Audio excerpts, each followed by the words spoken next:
Good morning, student. Last lecture, what is antibiotics? Now, microbes and fuel, biofuel, and microbial pollution control. This already teaching this all the point last lecture. So today, sewage. What is my sewage management? The sewage management is the liquid waste. The sewage management as liquid waste म्हणत आहे. आता ह्या liquid waste मध्ये काय असते बघा, domestic sewage disposal of the either near by the soil and biogas plant. आता आपलं जे डोमेस्टिक सेवेज आहे आणि ते सॉइल मध्ये काय केलं तर नियर बाय सॉइल आणि बायोगॅस प्लांट मध्ये रिलीज केलं जातं किंवा डिस्पोजल केलं जातं आणि त्याच्यापासून आपण काय करू शकतो, produce the biogas and this biogas used as this biogas is used for methane and this methane used for the cooking. म्हणजे आपण त्याला कुकिंगसाठी यूज करतो. काल बघितलं जे सेवेज म्हणजे जे विलेज मध्ये जे डोमेस्टिक वेस्ट तयार होते त्याला आपण डायरेक्टली सॉइल मध्ये रिलीज करू शकतो किंवा त्याचा बायोगॅस प्लांट आपण त्याच्यापासून तयार करू शकतो. जे मिथेन मध्ये आपण त्याला यूज केलंय आणि जे मिथेन आपण आहे ते ॲज अ कुकिंग पर्पजसाठी आपण त्याला वापरतो. पण सिटी सिवेज जे आहे ते आपण जसं की हॉस्पिटल वेस्टेज आहे किंवा केमिकल इंडस्ट्री आहे, काही टॉक्सिक हार्मफुल केमिकल आहेत, काही ऑर्गॅनिक मॅटर्स आहेत. So this type of wastage can not directly release in the soil. म्हणजे आपण त्याला डायरेक्टली सॉइल मध्ये रिलीज करू शकत नाहीत.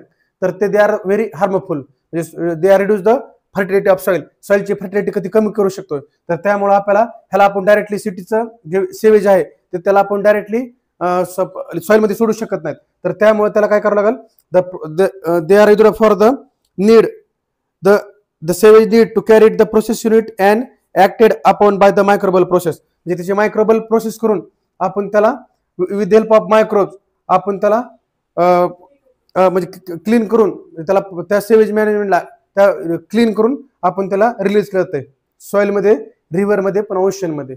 आपण त्याला ते डायरेक्टली सोडू शकत नाहीत. कारण का, त्याच्यामध्ये हार्मफुल टॉक्सिक मटेरियल असणार आहेत, ऑर्गॅनिक मॅटर असणार आहेत, पुन्हा त्याच्यानंतर केमिकल इंडस्ट्रीमधून काय येणार आहे केमिकल असणार आहेत. आणि हे जर आपण डायरेक्टली ओशन मध्ये किंवा रिव्हर मध्ये किंवा सॉइल मध्ये जर सोडलं तर सॉइलची फर्टिलिटी कमी करू शकते. ओशन मध्ये ॲक्वेटिक ॲनिमलचा त्याच्यावर परिणाम होऊ शकते. तर त्यामुळे आपण त्याला डायरेक्टली रिलीज करू शकत नाहीत. तर मायक्रोबल प्रोसेस करून त्याला कॅरीड आउट केलं जातं कुठं, सॉइल मध्ये, रिव्हर मध्ये आणि ओशन मध्ये. म्हणजे त्यासाठी आपल्याला सेवेज मॅनेजमेंट करणं गरजेचं आहे. And microbes which can be decompose any compound as well as destroy the pathogen in the cholera and typhoid. आता बघा, आता हे जे मायक्रोब्स आहेत तर हे सेवेज बरोबर काय होणार आहेत, ऑर्गॅनिक मॅटर बरोबर मिक्स होणार आहेत. आणि ऑर्गॅनिक मॅटर बरोबर मिक्स झाल्याच्या नंतर किंवा कंपाऊंड बरोबर मिक्स झाल्याच्या नंतर ते काय करणार आहेत, त्याच्यातले जे पॅथोजन्स आहेत ते काय करणार आहेत, डिस्ट्रॉय करणार आहेत. आणि त्यामुळं आता कोणते पॅथोजन्स आहेत, त्याच्यामध्ये कोलेरा हा एक पॅथोजन आहे, एक बॅक्टेरिया, आणि दुसरा टायफॉइड. तर ह्या दोन प्रकारच्या बॅक्टेरियाला ते डिस्ट्रॉय करणार आहेत किंवा त्याला मारणार आहेत. आणि त्यामुळे काय होईल, they release the methane and CO2 by the decomposition of carbon compound present in the sewage. आता ज्यावेळेस आपण हे जे मायक्रोब्स आहेत तर पाण्यामध्ये आपण ज्यावेळेस ह्यांना ऑर्गॅनिक मॅटर बरोबर ज्यावेळेस यूज केलं तर त्यावेळेस याच्यामध्ये काय होणार आहे, मिथेन आणि CO2 ज्यावेळेस ऑर्गॅनिक कंपाऊंडला आपण डिकम्पोज करतो तर त्याच्यामधून मिथेन आणि CO2 बाहेर रिलीज होणार आहे. आणि त्यासाठी आता बघा, आता आणखी एक आहे दुसरं की ज्याच्यामध्ये आपल्या ह्याच्यामध्ये आता पुढे दिले बघा, the phenol oxidising bacteria decompose the xenobiotic chemical present in the sewage. आता झिनोबायोटिक केमिकल म्हणजे काय असणार आहे की त्याच्यामध्ये डंक असणार आहे, ऑर्गॅनिक मॅटर असणार आहे, हॉस्पिटल असणार आहे, पुन्हा तिथलं वेस्टेज असणार आहे, इंडस्ट्रीमधले वेस्टेज असणार आहे. आणि त्यामुळे काय होणार आहे, the chemical which are not normal found in the sewage. म्हणजे अशा प्रकारचं केमिकल आहे की जे आपल्याला नॉर्मल ह्याच्यामध्ये ते सापडणार नाही. म्हणजे जे वेस्टेज आहे, अशा प्रकारचं वेस्टेज आहे ते नॉर्मल ह्याच्यामध्ये सापडणार नाही. तर त्यासाठी त्याला एक स्पेशल प्रकारचा बॅक्टेरिया यूज करतोय, त्याला म्हणलं जातंय फिनोल ऑक्सिडायझिंग बॅक्टेरिया. म्हणजे त्या झिनोबायोटिक केमिकलला मारण्यासाठी एक special types of bacteria use करतोय, त्याचं नाव आहे फिनोल ऑक्सिडायझिंग बॅक्टेरिया. म्हणजे ह्याच्या प्रकारे हार्मफुल म्हणजे डंक, म्हणजे वेगवेगळ्या प्रकारचे डंक असणार आहेत. ह्युमन डंक असू शकतं, पुन्हा ॲनिमल डंक असू शकतं, ऑर्गॅनिक मॅटर असू शकतात, हॉस्पिटल वेस्ट असेल, इंडस्ट्रियल वेस्ट असेल. तर ते जे हे असणार आहे तर ते केमिकल ते नॉर्मल सिवेजमध्ये फाउंड होणार नाही. तर त्यासाठी त्याला स्पेशल टाइप्स ऑफ बॅक्टेरिया लागणार आहे आणि त्याचं नाव आहे फिनोल ऑक्सिडायझिंग बॅक्टेरिया. तर त्याला मारण्यासाठी ह्या सगळ्या गोष्टींची गरज पडणार आहे. आणि परत पुन्हा आता ज्यावेळेस हे सगळं केल्याच्या नंतर ते वॉटर क्लीन होणार आहे, त्या आपण त्याला सेपरेट करू शकतो. आणि सेपरेट केल्याच्या नंतर एक खाली जी स्लज बघा, sludge that settle down in the process can be used as a fertiliser. आता ज्यावेळेस आपण ते पाणी क्लीन केल्याच्या नंतर, सेपरेट केल्याच्या नंतर वरचं जे ट्रान्सपरंट वॉटर आहे ते आपण त्याला क्लीन करू शकतो किंवा सेपरेट करू शकतो. आणि ते केल्याच्या नंतर जे खाली बॉटमला राहणार आहे, जे मटेरियल राहणार आहे त्याला आपण काय म्हणतो, स्लेज म्हणू शकतो. And this sludge used as a fertiliser, आपण त्याला फर्टिलायझर मध्ये यूज करू शकतो. समजतंय त्याच्या. आणि परत ते वॉटर जे आहे ते, आणि ते जे आपण रिलीज केलेलं जे वॉटर आहे, मग आपण त्याला रिव्हर मध्ये सोडू शकतो, ओशन मध्ये, सॉइल मध्ये सोडू शकतो. आणि परत पुन्हा, आणि ते एन्व्हायरमेंटली सेफ असेल. समजलं? म्हणजे हे सगळी जी प्रोसेस आहे ती सेवेज मध्ये, म्हणजे आपण हार्मफुल टॉक्सिक केमिकल असणार आहेत विलेज मधलं आपण डायरेक्टली रिव्हर मध्ये, ओशन मध्ये, सॉइल मध्ये सोडू शकतो. पण सिटी मध्ये त्याला सोडू शकत नाही. तर मायक्रोबल प्रोसेस करून त्याला त्या पाण्याला क्लीन केलं जातंय आणि त्याच्यामध्ये मग पुन्हा डायरेक्टली सॉइल, रिव्हर मध्ये, ओशन मध्ये सोडलं जातंय. आणि त्याच्यामध्ये ते मायक्रोब ज्यावेळेस सेवेज मध्ये मिक्स होईल तर त्यावेळेस त्याला जे कोलेरा किंवा टायफॉइड ह्यासारख्या बॅक्टेरियाला, ते पॅथोजन्सला काय करेल, डिस्ट्रॉय करेल. आणि डिस्ट्रॉय केल्याच्या नंतर ह्याच्यामध्ये आणखी एक हार्मफुल प्रकारचं केमिकल असतंय, आणि ते नॉर्मल सेवेज सारखं नाही. तर ह्याच्यामध्ये नाव आहे झिनोबायोटिक केमिकल, ज्याच्यामध्ये डंक आहे, ऑर्गॅनिक मॅटर आहे, हॉस्पिटल आहे, इंडस्ट्री, हे सगळं वेस्टेज आहे. हे नॉर्मल सेवेज नाही. तर त्याला डिस्ट्रॉय करण्यासाठी किंवा त्याला मारण्यासाठी आपल्याकडे स्पेशल टाइप्स ऑफ बॅक्टेरिया आहे. त्याला नाव म्हणलं आहे फिनोल ऑक्सिडायझिंग बॅक्टेरिया. आणि त्याच्या मार्फत क्लीन केल्याच्या नंतर हे पाणी क्लीन होईल, पॅथोजन्स मरतील आणि ऑर्गॅनिक मॅटर पण त्याच्यामध्ये डिकम्पोज होतील. तर हे आपल्याला 3 फायदे ह्याच्यापासून भेटणार आहेत. आणि फायनली ज्यावेळेस त्याला आपण वॉटरला सेपरेट करेल तर त्यावेळेस खाली काय राहील, स्लेज राहील. आणि त्या स्लेजला आपण ॲज अ फर्टिलायझर म्हणून यूज करू शकतो. आणि परत पण ते वॉटर जे आहे ते आपण डायरेक्ट रिव्हर मध्ये, ocean. The human being has made a very fast progress in the technology. However, environmental pollution also increase the same speed. म्हणजे जेवढं माणूस टेक्नॉलॉजी डेव्हलप करायला लागलाय तेवढं काय लागलंय, पोल्युशन क्रिएट करायला लागलाय. म्हणजे जेवढं फास्ट टेक्नॉलॉजी ग्रोथ व्हायला लागली तर तेवढीच इन्व्हायरमेंटल पोल्युशन सुद्धा काय व्हायला, तेवढ्या स्पीडनं व्हायला लागले.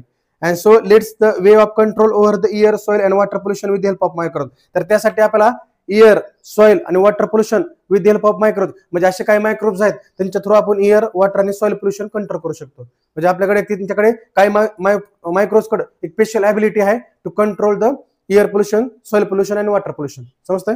आता पहिलं आहे the microbes have the natural ability decompose the man-made chemicals. आता बघा, मायक्रोब्सकडे एक स्पेशल ॲबिलिटी आहे की जे ते डिकम्पोजिंग मॅनमेड केमिकल्स आहे, जे हार्मफुल इंडस्ट्रीमधून येणारे जे केमिकल्स आहेत तर त्यांना त्यांच्याकडे स्पेशल ॲबिलिटी की ते त्याला ते डिकम्पोज करू शकतात. पुन्हा हायड्रोकार्बन और other chemical are transfer with help of ability. आणि हायड्रोकार्बन सारखे किंवा केमिकल सारखे जे काय हे असतील केमिकल सारखे तर ते त्यांच्याकडे transfer with help of this ability, तर ते सुद्धा ते ट्रान्सफर करू शकतात. And some microbe remove the sulphur from the fuel. आता जे काय, आता बघा ज्यावेळेस फ्यूल बर्न होतंय तर त्यामधून सल्फर डायऑक्साईड बाहेर पडतंय, इंडस्ट्रीमधून पण सल्फर डायऑक्साईड बाहेर पडतंय. मग काय असे मायक्रोब्स आहेत की त्या सल्फरचा इन्व्हायरमेंटवर काय असर होऊ देत नाहीत. आता जर सल्फर डायऑक्साईड जर रिलीज झाला आणि ते जर आपल्या आईजमध्ये गेला तर आपल्याला इरिटेशन ऑफ आईज होऊ शकते. तर त्यासाठी काय मायक्रोब्स आहेत की त्या मायक्रोब्सला त्या सल्फरचं, म्हणजे त्या फ्यूलमधून सल्फर डायऑक्साईड जे आहे ते रिमूव्ह करू शकतात. असे काही मायक्रोब्स आहेत. हे पहिलं. आणि दुसरं आहे metal like copper, iron, uranium, zinc ETC leach into the environment from the low quality metallites. आता असे काही मेटल्स आहेत, जसं आहे कॉपर आहे, आयरन आहे, युरेनियम आहे, झिंक आहे. आता हे जर सॉइल मध्ये किंवा इन्व्हायरमेंट मध्ये जर डायरेक्ट लीच झाले, आपण काल बघितलं, म्हणजे काल आपण जे मेथड होती मायक्रोबल पोल्युशन कंट्रोल आणि मॉडर्न लँडफिल साईट, त्याच्यामध्ये होतं की लिचिंग जर, म्हणजे काय आपल्याला जे प्लास्टिकची शीट टाकत होतो, कशासाठी टाकत होतो आपण, तर जे काय हार्मफुल टॉक्सिक केमिकल जे आहेत ते सॉइल मध्ये जाऊ नये म्हणून. समजतंय का? आणि जर गेले तर त्याला लिचिंग म्हणतो. आणि इथं पण काय लागलंय की कॉपर, आयरन, युरेनियम, झिंक ह्यासारखे मेटल जे आहेत ते इन्व्हायरमेंट मध्ये लो क्वालिटी मेटॉलाइट आहेत, तर हे इन्व्हायरमेंट मध्ये लिच न होऊ नये म्हणून तर ह्याला काय केलं आहे, convert into the compound before leaching. म्हणजे लिचिंगच्या अगोदर ह्याला एका कंपाऊंड मध्ये कन्वर्ट केलं आहे. अँड विथ हेल्प ऑफ थिओबिसिलाई आणि सल्फोबिसिलाई, म्हणजे हे 2 बॅक्टेरिया काम करतात. म्हणजे थिओबिसिलाई आणि सल्फोबिसिलाई ह्याला एका कंपाऊंड मध्ये कन्वर्ट करतात ते, म्हणजे त्याला एन्व्हायरमेंट मध्ये लीच होत नाहीत. तर हे जे 2 बॅक्टेरिया आहेत, this is very important. Thiobacilli आणि do not leach this compound in the soil, so they convert in the compound. म्हणजे त्याला कन्वर्ट करायचं एका कंपाऊंड मध्ये, त्याला लीच होत नाही खाली जमिनीमध्ये, आणि त्यामुळे सॉइलची फर्टिलिटी पण चांगली राहू शकते. समजतंय? लिचिंग जर झाली तर टॉक्सिक केमिकल जर सॉइल मध्ये गेले तर सॉइल ऍसिडिक म्हणून क्रॉप त्या ठिकाणी येणार नाहीत. तर त्यासाठी त्याला थिओबिसिलाई आणि सल्फोबिसिलायचा यूज केला जातो. आता दुसरा एक पुन्हा प्रॉब्लेम आहे की स्पिलिंग ऑफ पेट्रोलियम ऑइल. आता बघा, you must have seen the news of dead fishes or oil water accumulating in at the sea coast why does this happen? आता तुम्ही कधी ऐकले असेल हे न्यूज की ऑइल स्पिलिंग झाले ओशनवर आणि त्या ठिकाणी काही डेड फिश जे आहेत ते त्यांची डेथ झाली. आता हे का झाली तर त्याच्या मागचे रिझन्स आहे की जे ऑक्सिजन जे आहे ते आता ऑइलची लेअर जर पाण्यावर आली तर ऑक्सिजन खाली ट्रॅप होणार नाही पाण्यामध्ये. मग पाण्यामध्ये ऑक्सिजन जर ट्रॅप नाही झाला तर ॲक्वेटिक ॲनिमल्स काय होणार आहेत, डेड होणार आहेत. मग त्यासाठी आता आपण इथं काय दिलं, spilling of the petroleum occur in the ocean due to various reason. This oil may be prove fatal toxic aquatic organism. It not easy to remove the oil layer from the surface of water by the mechanical method. म्हणजे mechanical मेथडनं आपण ह्या ऑइलला आपण त्याला remove करू शकत नाही त्या लेअरला. तर एक स्पेशल टाइप्स ऑफ बॅक्टेरिया पाहिजे आणि त्या बॅक्टेरिया थ्रू आपण त्या ऑइलची जी लेअर आहे पाण्यावर पडलेली तर ते आपण कलेक्ट करू शकतो. समजतंय? जसं आता दोन हे असतील बोट असतील एकमेकाला क्रॅश झाले, पेट्रोल वगैरे ते सांडू शकतं त्या ह्याच्यावर पाण्यामध्ये. मग त्याला क्लीन करण्यासाठी मेकॅनिकल मेथडनं आपण त्याला रिमूव्ह करू शकत नाही. तर एक स्पेशल टाइप्स ऑफ बॅक्टेरिया आहेत जे त्याला यूज करतात. आता पहिलं नाव आहे सुडोमोनास एसपीपी आणि दुसरं आहे अल्कॅनोवरॅक्स बुर्कोमिनेस. हे दोन बॅक्टेरिया आहे. तर ह्या दोन बॅक्टेरियाचा यूज करून आपण त्या लेअरला आपण ओशन मधून कलेक्ट करू शकतो प्रॉपरली विदाउट मेकॅनिकल मेथड. आणि त्याच्यामध्ये एसपीपीचा फुल फॉर्म आहे पिसेस प्लुरॅरिस. म्हणजे ह्याचं नाव पिसेस प्लुरॅलिस मला तर एसपीपीचा फुल फॉर्म आहे. आणि त्याच्यामध्ये and have the ability to destroy the pyridines and other chemical. म्हणजे ह्यांच्यामध्ये एक ॲबिलिटी आहे की प्रिडिन्स नावाचा हार्मफुल केमिकल्स आहेत तर ते सुद्धा ते काय करू शकतात, डिस्ट्रॉय करू शकतात त्या वॉटरमधून. समजतंय? तर त्यासाठी and this are called the hydrocarbonoclastic bacteria HCB. And HCB decompose the hydrocarbons and bring about the reaction with carbon with oxygen CO2 water formed in this process. आता बघा, आता एक अनेक हायड्रोकार्बन्स प्रकारचा एक बॅक्टेरिया आहे. तर ती काय करते की आता हायड्रोकार्बन्स म्हणजे काय, दिस मिक्सचर ऑफ एलिमेंट कार्बन आणि हायड्रोजन. आणि ज्यावेळेस आता ह्याच्यातनं कार्बन बाहेर आला आणि हवेतला ऑक्सिजन ते काय करेल, ट्रॅप करेल. आणि ज्यावेळेस ते ट्रॅप करेल तर त्यावेळेस काय होतं, CO2 तयार होतंय. आणि ह्याच्यामध्ये हायड्रोजन पण आहे. तर तो हायड्रोजन पण काय करणार आहे, ऑक्सिजन ट्रॅप करणार आहे आणि तो पण काय होणार आहे, H2O बनणार आहे. म्हणजे दोन बाय प्रोडक्ट्स आपल्याला तयार झाले, एक आहे CO2 आणि H2O. समजतंय? तर ह्याचे दोन तयार झाले आणि त्यालाच हायड्रोकार्बोनो प्लास्टिक बॅक्टेरिया असं त्याला म्हणलं जाते. आणि ह्याच्यापासून दोन प्रोडक्ट तयार झाले, ज्याचं एक आहे CO2 आणि दुसरा H2O. आता दुसरं आणखी आता plastic bottle are formed by the chemical substances PET. म्हणजे हे केमिकल सबस्टन्सेस आहे, त्याचं नाव आहे पॉलिथिलीन टेरेफ्लेट पॉलिस्टर हे त्याचं नाव आहे. आणि हे काय आहे, केमिकल सबस्टन्सेस आहे. आणि now days most of urban garbage consist of plastic. म्हणजे जेवढे काय अर्बन हे आहेत गार्बेज आहेत त्याच्यामध्ये प्लास्टिक आहे. and it has been observed that species like Vibrio and Adionilla sequences decompose the PET. म्हणजे हा जो बॅक्टेरिया आहे तर त्याला पेटला काय करू शकतात, ते ज्या केमिकल्स आहेत ते डिकम्पोज करू शकतात. आणि रबरला पण आहे. आता रबरला आहे ॲसिटोनामायसेटेस पुन्हा ट्रिप्टोमायसेस पुन्हा नोकार्डिया आणि ॲसिटोनोप्लेन हे बॅक्टेरिया जे काय करू शकतात, रबरला सुद्धा एक गार्बेज आहे त्याला काय करू शकतात, डिकम्पोज करू शकतात.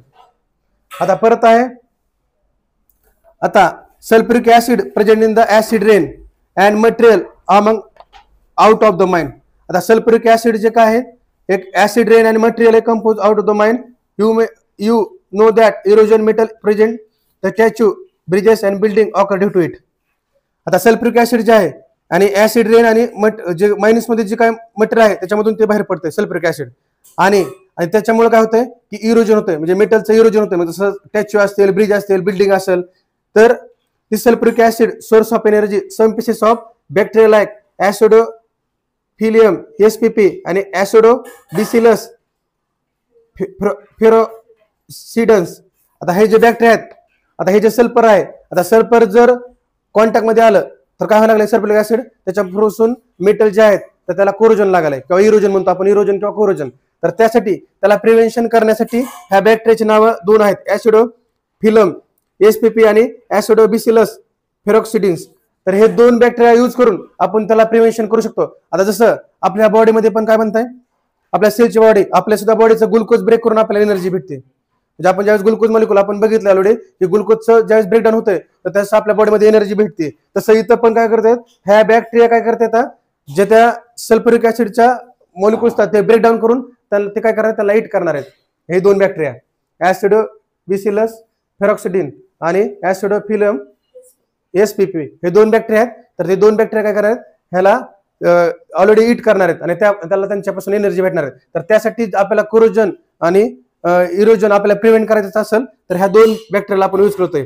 आणि bacteria can be control the soil pollution occur due to acidic rain. आता बघा, आता हे जर पाऊस पडला आणि पाऊस पडल्याच्या नंतर हे जर बॅक्टेरिया किंवा ह्याच्याबरोबर रिलीज झाला सॉइल बरोबर, तर सॉइलला काय करणार, ऍसिडिक बनवणार आहे. मग ऍसिडिक जर सॉइल झाली तर त्या ठिकाणी प्लांट काय होणार, ग्रोथ होणार नाहीत. तर त्यासाठी ह्याला त्याच्यापासून सुद्धा प्रिव्हेन्शन केलं जाते. समजतंय? म्हणजे ह्या दोन गोष्टी आपण प्रिव्हेन्शन करू शकतो की ज्याच्यामध्ये हे आहे. आणि परत आहे water soluble salt uranium are present in the waste produce during the electroplating. आता इलेक्ट्रोप्लेटिंग म्हणजे काय, एका मेटलवर दुसऱ्या मेटलची कोटिंग चढवणं. जसं आपण वॉच बघितलं, त्याच्यानंतर सिल्वर स्पून आहेत, आपलं वॉच आहेत, तर त्याच्यामध्ये आपण वेगवेगळ्या प्रकारचे मेटल्स आपण यूज करून आपण त्याला इलेक्ट्रोप्लेटिंग करतो.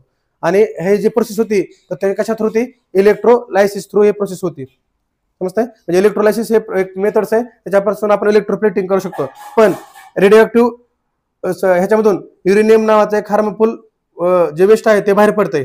आणि त्यामुळे इलेक्ट्रोप्लेटिंग करताना म्हणजे ज्यावेळेस आपण इलेक्ट्रोप्लेटिंग करत असताना साल्ट युरेनियम हे बाहेर पडतंय. ज्यावेळेस आपण मेटलवर दुसऱ्या मेटलची आपण ज्यावेळेस कोटिंग करतो तर त्यावेळेस असं त्याच्यामधून साल्ट युरेनियम हे हार्मफुल वेस्ट जे आहे ते बाहेर पडतंय. तर ते पडून, आणि दुसरं काय, implosion release the environment from the atomic energy plant. आता इम्प्लोजन म्हणजे काय, असे पण काही वेस्टेज आहेत की जे एन्व्हायरमेंटमध्ये ॲटॉमिक एनर्जी थ्रू रिलीज होते एन्व्हायरमेंटमध्ये. तर हे दोन प्रॉब्लेम्सला ओव्हरकम करण्यासाठी Geobacter convert this salt uranium into the insoluble salt. म्हणजे हे जे साल्ट ऑफ युरेनियम आहे जे इलेक्ट्रोप्लेटिंग करताना जे तयार व्हायला लागले, तर हे जिओबॅक्टर काय करणार आहे, त्याला इन्सोलेबल साल्ट मध्ये कन्वर्ट करणार आहे. तर त्या इन्सोलेबल म्हणजे परत ते कशामध्ये मिक्स होणार नाहीत. आणि therefore prevent this salt mixing the ground water source. आणि आपण त्याला ग्राउंड वॉटर पासून जाण्यापासून आपण त्याला थांबू शकतो. जर त्याला साल्ट ऑफ युरेनियमला जर आपण इन्सोलेबल साल्ट मध्ये कन्वर्ट केलं तर ते ग्राउंड वॉटर मध्ये जाणार नाही आणि ह्याच्यापासून आपण त्याला प्रिव्हेन्शन करू शकतो. तर हे झालं आजचे जे पॉईंट आहे, म्हणजे दोन पॉईंट बघितले आपण. एक आहे सिवेज मॅनेजमेंट आणि दुसरा आहे क्लीन टेक्नॉलॉजी. आणि क्लीन टेक्नॉलॉजी